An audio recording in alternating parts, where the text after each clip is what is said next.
Under a new National Party policy, teenagers on benefits are set to lose control of most of their money.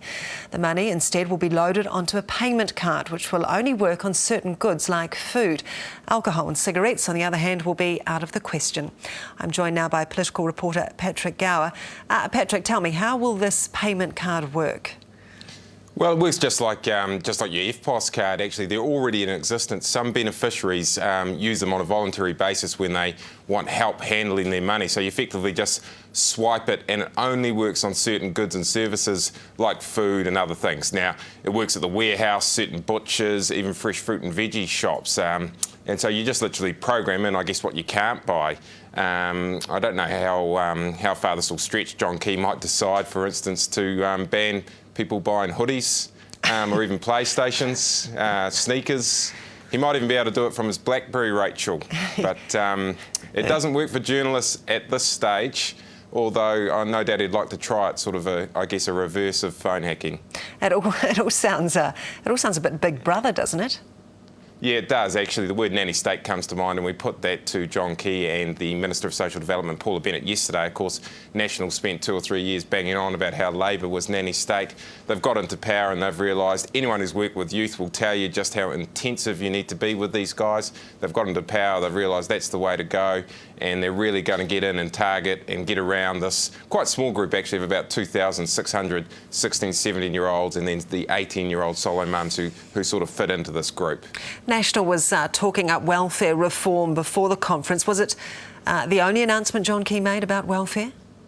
Yeah, it was the only announcement. So if you were looking for a sort of, I guess, big bang approach to welfare reform, you really did get the pop gun. It was a very sort of populist approach, a small card that cracks down on a small group of beneficiaries. Very easy to understand for the public when you're in election year, as opposed to, say, for instance, Labor's capital gains tax, which people are still getting their head around. So when John Key made the announcement to the National Party faithful, of course, he got a big clap, and it started snowing outside at the same time, Rachel, which is some sort of political omen. I don't know what yet. We'll have to wait and see. What about youth rates? Is National considering returning to those? Yeah, well, John Key refusing to rule this out. Now, these conferences are just heavily choreographed, contrived, and if you're talking about youth unemployment, which is an absolutely massive problem in this country and the world right now, we've got 78,000 people out of work between 15 and 24, Rachel, and if you talk to any employer or any National Party supporter, in fact, who was on the floor at that conference, they will tell you that a cheaper rate of pay for people who are under 18 is one way to encourage employers to take a chance on them. There's an equally powerful argument on the other side, of course, that everyone should be paid the same. John Key just does not really want to talk about this right now, but there are discussions behind the scenes. I think what we'll see is this worked into some kind of package. They want to manage the release of it, and now that you've seen the support mechanisms like this one for people who will fall through the cracks, that we might hear about a minimum wage later in the year or youth rates again. You won't hear that word, though, youth rates. There are other ways to do it. There's an expansion of a training wage or extending out a trial period. There's plenty of ways to skin a couple of bucks off a teenager's hourly rate if you want to do it. John Key's also chosen Stand Up and Be Counted by the Feelers as his campaign song, Paddy.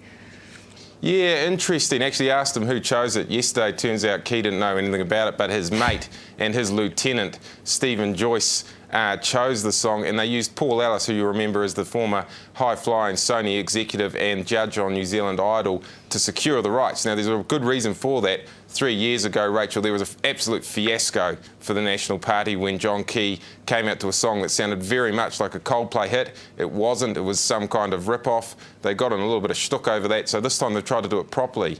Phil Goff, though, still hasn't got a campaign song, so if he wants to go with the Feelers, they're kind of in at the moment because they've got the Rugby World Cup song as well, so they might as well do all three, National, the Rugby World Cup and Labor.